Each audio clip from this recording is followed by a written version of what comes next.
The message arrived on a Tuesday morning, transmitted across the galaxy on frequencies that made Earth's quantum receivers scream with overload.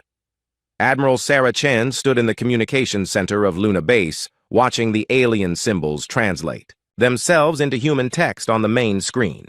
Around her, technicians worked frantically to decode the transmission while trying not to look as nervous as they felt. "Admiral," said Lieutenant Commander Torres, his voice tight with barely controlled tension. "The translation is complete. It's from the Galactic Council." Chen nodded slowly, her gray eyes fixed on the screen.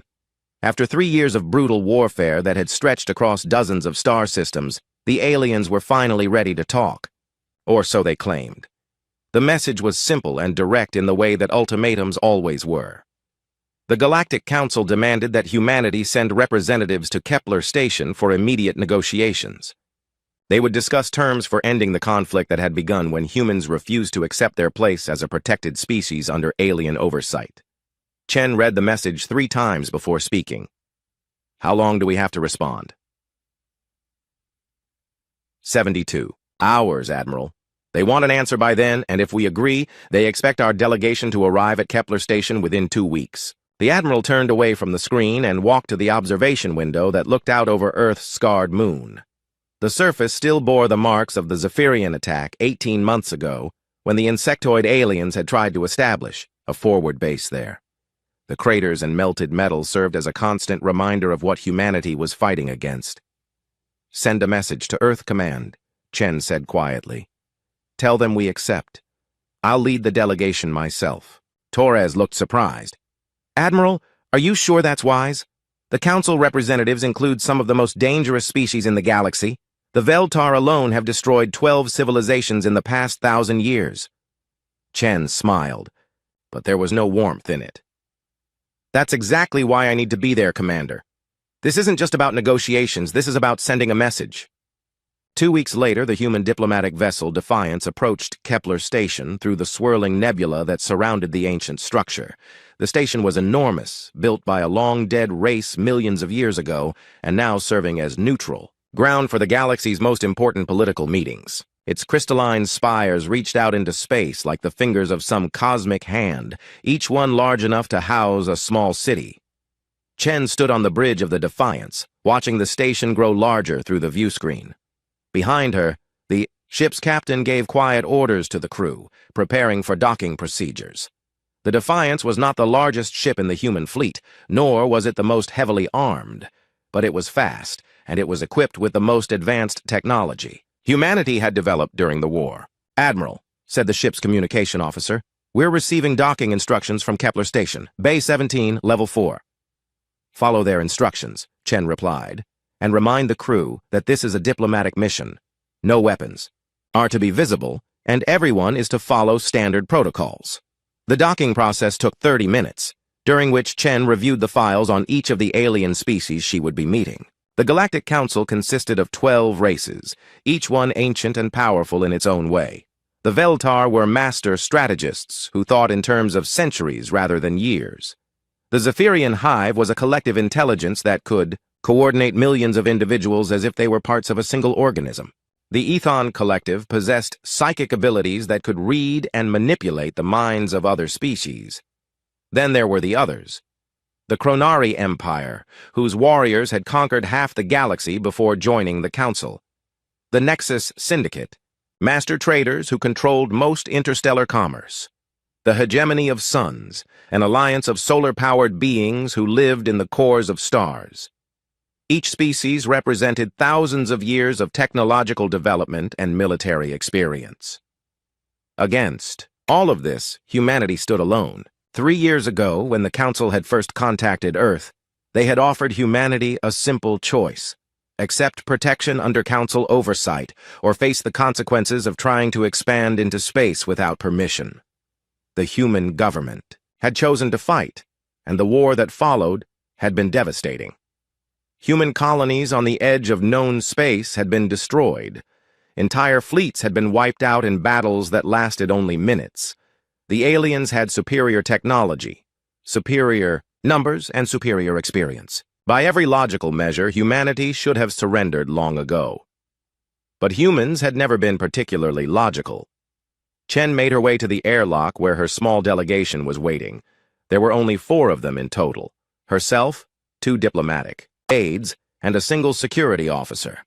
It was a surprisingly small group for such important negotiations, but Chen had insisted on keeping the team minimal. The airlock opened with a soft hiss, revealing a corridor that stretched away into the depths of Kepler Station. The walls were made of some kind of living crystal that pulsed with soft blue light, and the air smelled of ozone and something else that might have been flowers. Waiting for them was a figure that Chen recognized from the intelligence briefings. Ambassador. Veltar Cathara was 8 feet tall and made entirely of living crystal. Light moved through his translucent body in patterns that indicated his emotional state, though Chen had never learned to read them properly. His voice, when he spoke, sounded like wind chimes in a gentle breeze. "Admiral Chen," he said, inclining, his crystalline head in what might have been a bow. "The Council has been expecting you. We have much to discuss." Chen nodded politely. "Ambassador Cathara, thank you for hosting these negotiations. I hope we can find a solution that benefits everyone." Cathara's internal lights flickered in what Chen thought might be amusement. "Indeed, the Council has prepared terms that should be acceptable to your species. Please, follow me."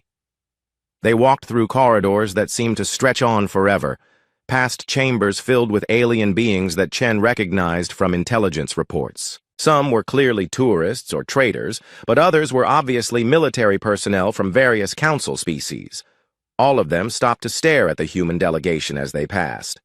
Finally, they reached the main conference chamber, a vast circular room with a domed ceiling that showed real-time images of the stars outside. Around the edges of the room sat the representatives of the 12 council species, each in their own specially designed seating area. Chen took her seat at the human section, a simple chair and desk that looked almost primitive compared to the elaborate accommodations for the other species. Her aides sat behind her, while the security officer remained standing by the door. Cathara moved to the center of the room, his crystal body casting rainbow patterns on the walls. "We are gathered here today to discuss terms for ending the conflict between the Galactic Council and the human species. The Council has prepared generous terms that will allow humanity to find its place in the galactic community while ensuring the stability that has maintained peace for thousands of years." Chen listened carefully, noting the careful phrasing. The aliens weren't here to negotiate. They were here to dictate terms to a defeated enemy. Around the room, she could see the other council representatives watching her, with expressions that ranged from curiosity to contempt. But Chen had not come here to surrender. She had come here for an entirely different reason, one that the council could not possibly suspect. As Cathara began outlining the preliminary discussions that would lead to the formal presentation of terms, Chen settled back in her chair and waited. The real negotiations were about to begin. The formal presentation began the next morning in the same vast chamber, but now the lighting had been adjusted to create a more intimidating atmosphere. The dome above showed images of destroyed human colonies and burning ships, a not so subtle reminder of what happened to species that opposed the council. Admiral Chen sat quietly in her simple chair, hands folded on the desk before her, while around the room the 12 council representatives arranged themselves for maximum psychological impact. The Chronari delegate, General Thaxmore, was a 9-foot-tall warrior whose battle scars told the story of 100 conquered worlds. The Zephyrian representative was actually a cluster of 6 individuals who spoke in perfect unison, their voices creating an unsettling harmonic effect. Ambassador Cathara stood in the center of the room, his crystal body now glowing with a cold blue light that suggested authority and judgment. In his hands he held a data tablet made of the same living crystal as his body, the terms of surrender written in scripts from a dozen different languages. "Admiral Chen," Cathara began, his voice echoing off the dome above. "The Galactic Council has invested considerable time and effort in developing these terms. They represent not just an end to hostilities but a path forward for your species, into a stable and prosperous future under Council guidance." Chen nodded politely. "I'm listening, Ambassador." The first holographic display materialized above the center of the room, showing a detailed breakdown of human military assets. Every ship, every base, Every weapons platform that the Council knew about was listed with precise specifications. The list was impressive in its thoroughness, though Chen noted several significant omissions. Under the terms we propose, Kythera continued, humanity will immediately surrender all military vessels to Council oversight. This includes not just warships, but also armed merchant vessels, defense platforms, and any spacecraft capable of mounting weapons systems. These vessels will be decommissioned or transferred to Council forces as appropriate. General Thaxmore leaned forward in his massive chair, his 4 eyes glowing with predatory satisfaction. Your ships will be examined for useful technology before being scrapped. Any innovations that prove valuable will be integrated into Council fleets. This is standard procedure for defeated species. The second display showed human colonies throughout known space, each one marked with detailed population figures and resource assessments. Chen recognized all of them, though again she noticed that several human settlements were missing from the list. Regarding territorial claims, Kythera said, humanity will withdraw from all disputed systems and relocate to designated worlds within Council space. These worlds have been carefully selected to provide adequate resources for your population while ensuring proper oversight. The Nexus Syndicate representative, a being that looked like a collection of metallic tentacles around a central core, spoke in a voice like grinding gears. The designated worlds are all within established trade routes.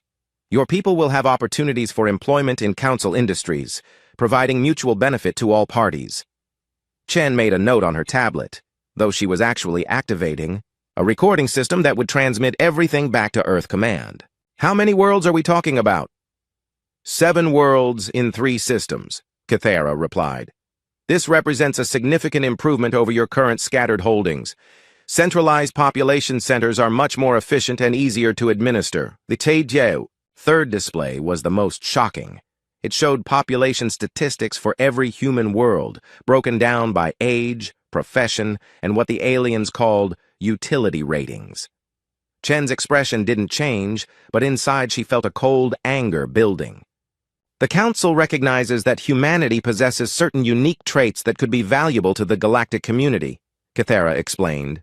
Your species shows remarkable adaptability and creative problem-solving abilities. Therefore, the Council is prepared to accept 30% of your total population as tribute workers. The silence in the room was complete, except for the soft humming of the station's life support systems. Chen looked up from her tablet, her voice carefully controlled. Tribute workers? The Ethon Collective representative spoke for the first time, its voice seeming to come from inside Chen's own head, rather than from the ethereal, almost ghostly figure floating near the ceiling. Your people would be assigned to various Council projects where their unique abilities would be most beneficial. It is an honor rarely offered to newly integrated species. Of course, added Kythera quickly, families would not be separated unnecessarily. The selection process would be conducted fairly and humanely. Chen made another note. And the remaining 70% of the population would remain on the designated worlds under Council protection, Kythera said. They would be free to pursue peaceful occupations suitable to their abilities, agriculture, basic manufacturing, cultural preservation activities. The fourth display showed technological assessments, comparing human achievements to those of established Council species. The analysis was both condescending and revealing, highlighting areas where human technology was considered primitive, while noting several innovations that had surprised Council forces during the war. Regarding technology transfer, Kythera continued, humanity will share all technological innovations with the Council for proper evaluation and distribution. In return, your people will receive access to approved Council technologies that will improve their quality of life significantly. General Thaxmore's scarred face twisted into what might have been a smile. Your weapons technology, in particular, has shown some interesting developments. The Council is eager to study your kinetic projectile systems and your unusual approach to shield harmonics. The Zephyrian cluster buzzed in unison before speaking. Human computer systems also show promise. Your artificial intelligence programs lack sophistication but demonstrate remarkable efficiency. These will be valuable additions to Council databases. Chen continued taking notes, asking occasional questions about details while hiding her growing amazement at the alien's arrogance. They were essentially demanding that humanity become a slave species, and they seemed to genuinely believe they were offering generous terms. The final display showed a timeline for implementation. The entire process was scheduled to take less than 6 months, from initial surrender to final integration into Council society. It was efficient, thorough, and completely devastating to any hope of human independence. The Council recognizes that this represents a significant change for your species, Kithara said, his crystal form now glowing with what Chen thought might be satisfaction. However, history shows that species who accept Council guidance quickly adapt and thrive within the galactic community. The alternative, as your recent military experiences have demonstrated, is considerably less pleasant. Around the room, the other Council representatives nodded or made sounds of agreement. They had clearly expected this to be a simple formality, the defeated humans accepting the inevitable with appropriate gratitude. Chen finished writing her notes and looked up at Kithara. These are certainly comprehensive terms, Ambassador. The Council has obviously put considerable thought into the details.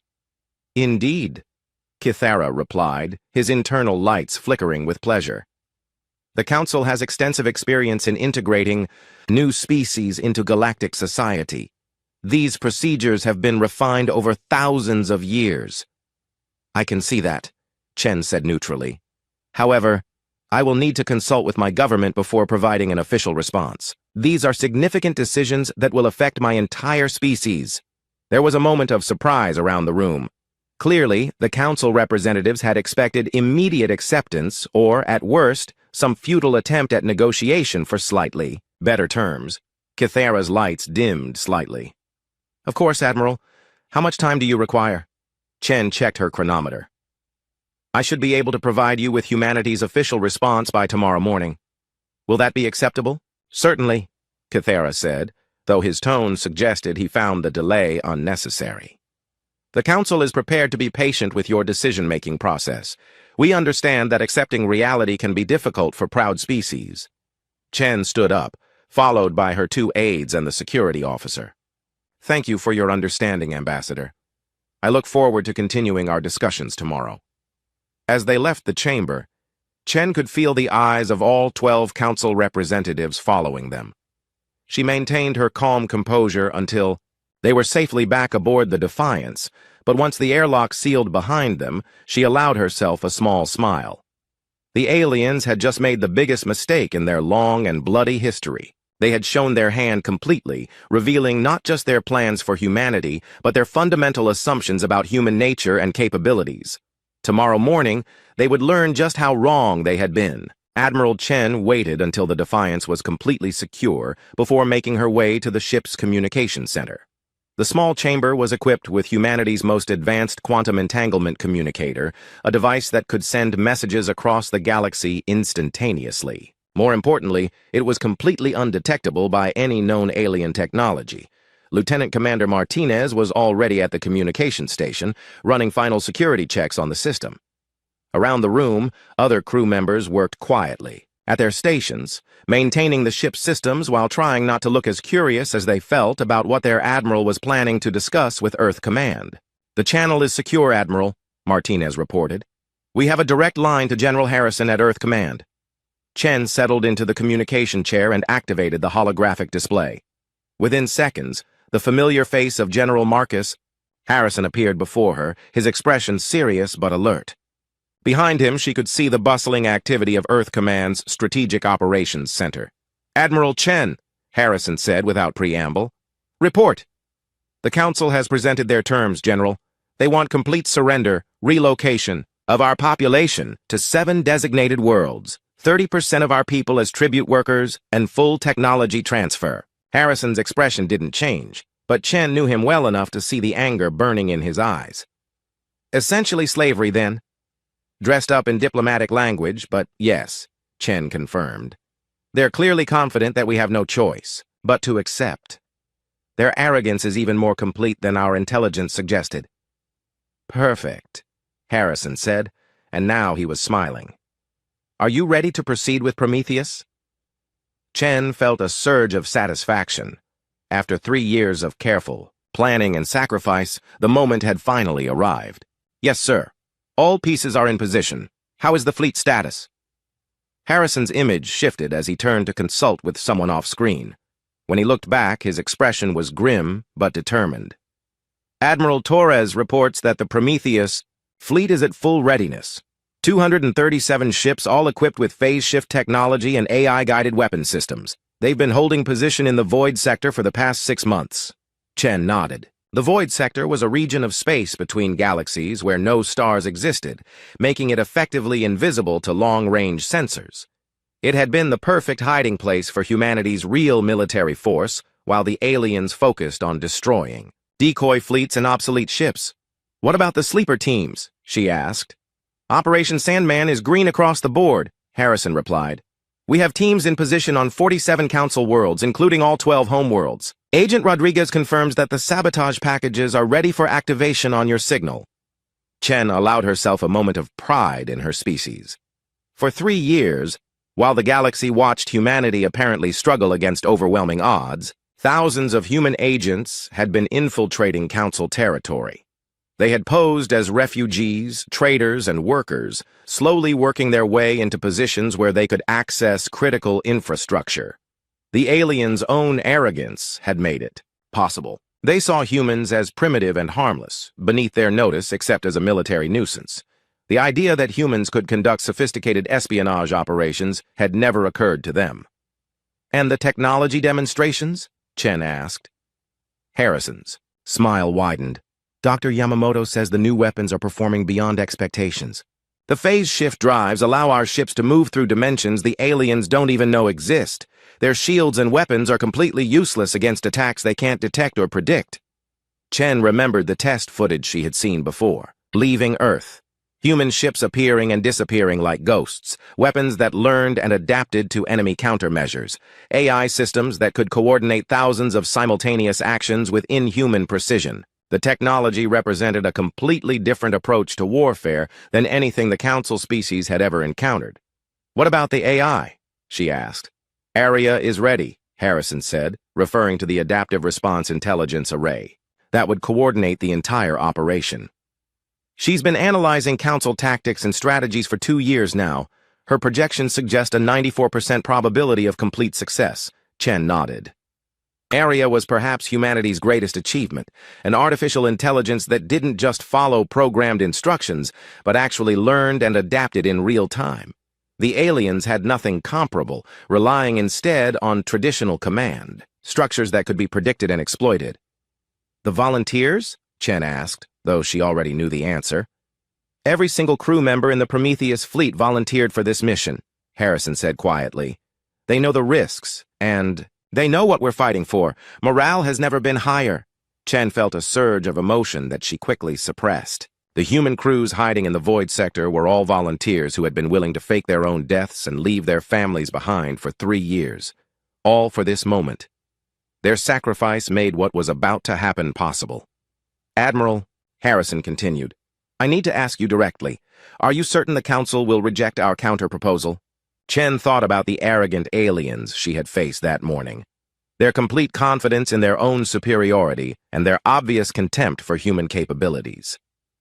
They'll reject it, General. They can't conceive of humanity as anything other than a defeated enemy begging for mercy. The idea that we might have our own terms to offer is literally beyond their comprehension. Then we proceed as planned, Harrison said. Operation Prometheus will commence immediately upon your signal. All teams are standing by. Chen felt the weight of history settling on her shoulders.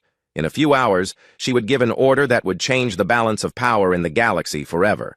Humanity would either take its place as a major galactic power, or they would be completely destroyed in the attempt. General, she said quietly, there's something else. The Council's intelligence on our capabilities is remarkably accurate for what they know, but they're missing some crucial pieces. They have no idea about the Prometheus fleet, no knowledge of our phase shift technology, and they've completely underestimated our espionage capabilities. Harrison nodded. That was always the plan, Admiral. Operation Misdirection has been our greatest success. For 3 years, we've fed them exactly the information we wanted them to have while hiding our true capabilities. Chen smiled grimly. Every human defeat during the war had been carefully orchestrated to reinforce the aliens' assumptions about human limitations. Obsolete ships had been sacrificed to protect advanced technology. Decoy bases had been abandoned to hide the location of real facilities. Even human casualties had been mostly automated drones and volunteer crews who had agreed to fake their deaths. "The sacrifice hasn't been wasted," Harrison said, reading her expression. "Every person who gave their life for this operation knew they were buying time for humanity's future. Their names will be remembered forever." Chen stood up from the communication chair. "Then let's make sure their sacrifice means something. I'll deliver our counter-proposal tomorrow morning, and when the Council rejects it, we'll show them what humans are really capable of." Harrison's image began to fade as the connection ended. "Good luck, Admiral. The entire human race is counting on you." As the holographic display shut down, Chen remained standing in the communications center, looking out through the small porthole at the alien station beyond. Tomorrow morning, she would walk back into that conference chamber and offer the Council terms that would seem laughably arrogant to them, but they wouldn't be arrogant. They would be the last chance for peace before humanity demonstrated why it was a mistake to underestimate a species that had spent its entire evolutionary history fighting for survival against impossible odds.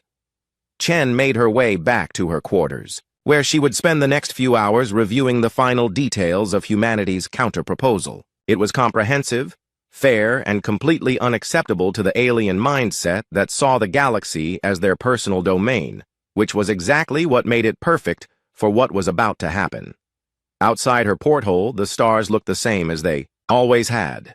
But by tomorrow night, the galaxy would be a very different place, and humanity would no longer be hiding in the shadows. Admiral Chen entered the conference chamber the next morning with the same calm composure she had shown the day before. Her two aides followed behind her, carrying data tablets and appearing for all the world like diplomats preparing for routine negotiations. The security officer remained by the door, hands clasped behind his back, looking professionally alert but not threatening.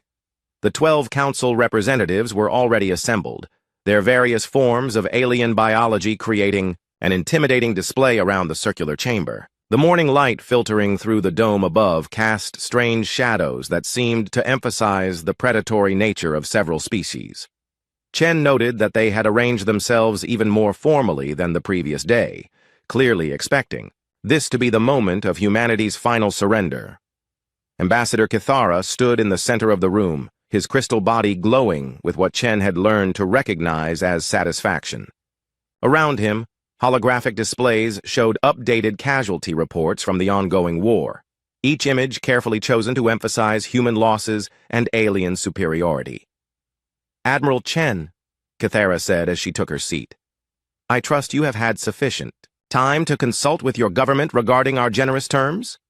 Chen settled into her chair and placed her hands flat on the desk before her. "Yes, Ambassador. Earth Command has reviewed your proposal thoroughly." General Thaxamore leaned forward in his massive chair, his battle-scarred face showing anticipation. "And your response?" Chen reached into her jacket and withdrew a small data crystal, placing it carefully on the desk where everyone could see it. "Before I respond to your terms, I would like to present humanity's counter-proposal." The silence in the room was absolute. For several seconds, none of the alien representatives seemed to comprehend what they had just heard. The idea that a defeated species might have terms of their own to offer was so far outside their experience that it took time for the words to register. Kithara's internal lights flickered in what Chen now recognized as confusion. "I'm sorry, Admiral, did you say counter-proposal?" "That's correct," Chen replied calmly. "Humanity has developed our own terms for ending this conflict. I believe you'll find them quite reasonable." She activated the data crystal, and a new holographic display materialized above the center of the room. Instead of images of destruction and defeat, it showed detailed star charts marking every council world, trade route, and military installation. The accuracy was startling, revealing intelligence that the aliens had never suspected humans possessed. The Nexus Syndicate representative, the collection of metallic tentacles, writhed nervously as it recognized the strategic importance of several locations that were supposedly secret. "How did you obtain this information?" Chen smiled politely. "Humanity has been quite busy during the past 3 years, Ambassador. We've learned a great deal about Council operations. The display shifted to show economic data, breaking down the resource flows and trade relationships that held the Council together. Every weakness and dependency was highlighted, every critical supply line marked for easy reference. Our first term, Chen said, consulting her tablet, is the immediate establishment of a new galactic government based on democratic principles. All species would have equal representation regardless of age or technological advancement. General Thaxmore's 4 eyes flared with anger. Impossible! The Council has maintained galactic order for 10,000 years. We will not hand power over to primitive species who have barely learned to leave their homeworlds. Our second term, Chen continued as if he hadn't spoken, is the complete dismantling of the tribute system. All species currently providing workers, resources, or technology under duress would be free to choose their own paths. The Ethan Collective's ghostly form shimmered with what might have been rage. You cannot possibly be serious. The tribute system ensures stability and proper resource allocation throughout the galaxy. Chen's expression remained perfectly neutral. Our third term is the establishment of independent oversight committees to investigate Council actions during the past millennium. Any species found to have been wrongfully enslaved or exploited would receive full reparations. Now the entire room was in uproar. Representatives from all 12 species began speaking at once, their voices creating a cacophony of outrage and disbelief. Some demanded to know how humans dared to make such proposals. Others insisted that the entire idea was madness that proved human inferiority. Kithra's crystal form was now blazing with cold light as he struggled to maintain control of the meeting. Admiral Chen, these terms are completely unacceptable. They would destroy the foundations of galactic civilization. Our fourth term, Chen said, her voice cutting through the noise like a blade, is the immediate withdrawal of all Council military forces to their respective home systems, pending the establishment of the new democratic government. The chamber fell silent again, this time with a quality of shocked disbelief that was almost tangible. The aliens stared at her as if she had suddenly sprouted additional heads or begun speaking in ancient mathematical equations. And our final term, Chen concluded, is the formal recognition of humanity as a sovereign species with full rights to expand and develop throughout unoccupied space. She deactivated the display and looked around the room, meeting the eyes of each representative in turn. These terms are non-negotiable. They represent humanity's minimum requirements for peace. The explosion of outrage that followed was unlike anything Chen had ever witnessed. 12 different species, each representing thousands of years of dominance and conquest, found themselves confronted with demands that challenged everything they believed about their place in the universe. General Thaxmore was the first to find his voice, rising from his chair to his full 9-foot height.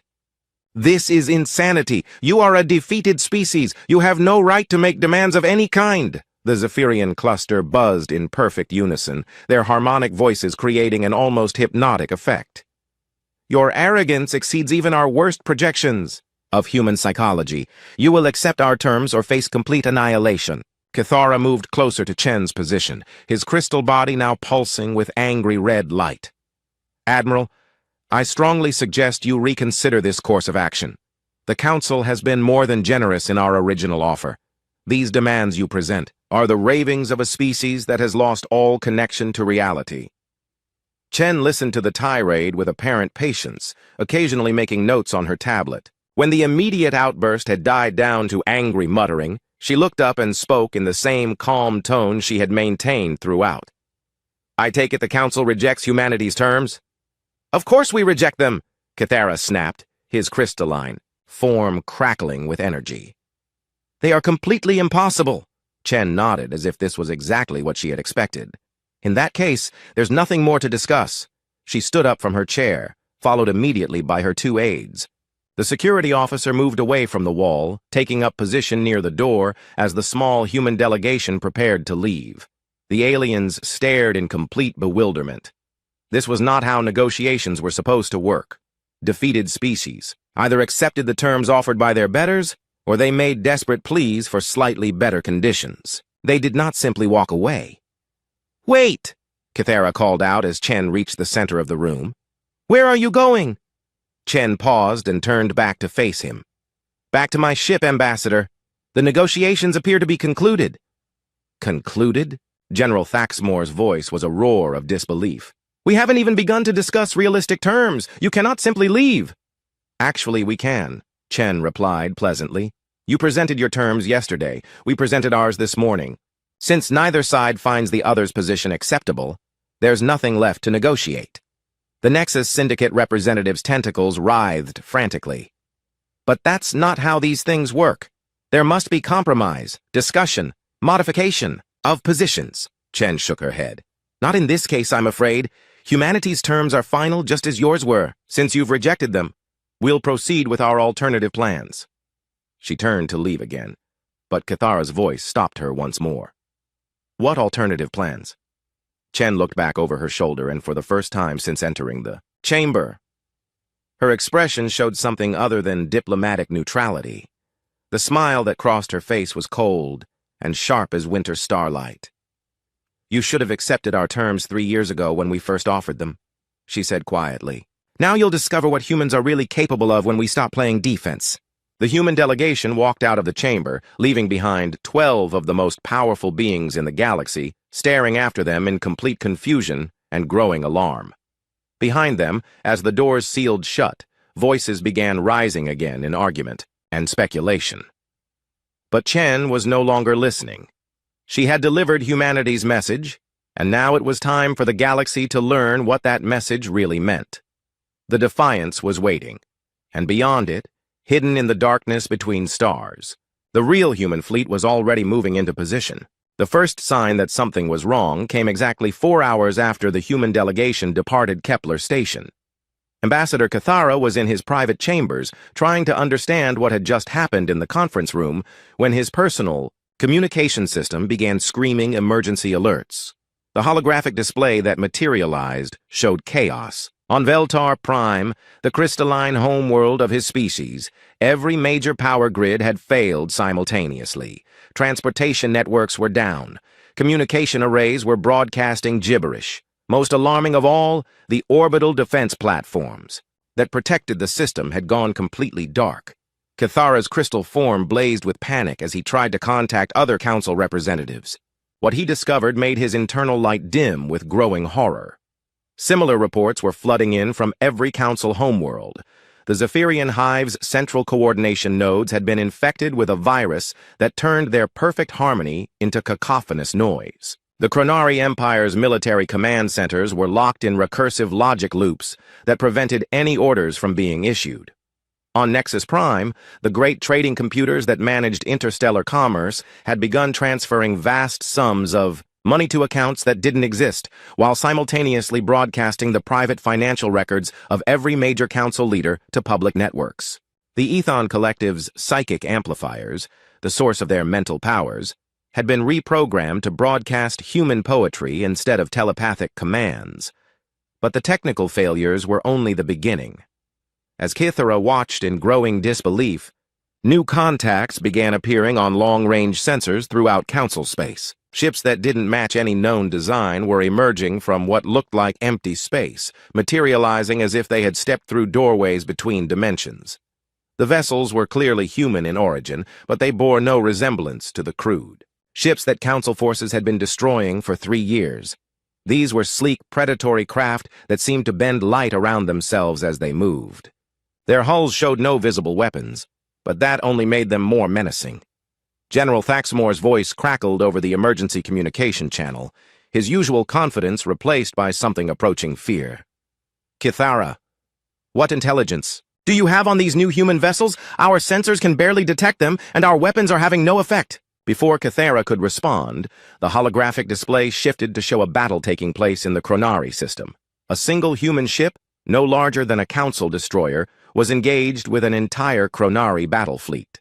As Cathara watched, the human vessel simply vanished from normal space, reappearing behind the Chronari formation to launch weapons that seemed to learn and adapt as they flew. The Chronari ships, veterans of 100 campaigns, found themselves completely outmatched.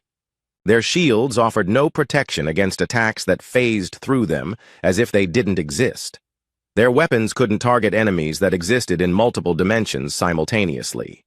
Within minutes, the entire fleet was either destroyed or disabled. Similar scenes were playing out across the galaxy. Council fleets that had seemed invincible were being systematically dismantled by human forces that fought like nothing any of them had ever encountered.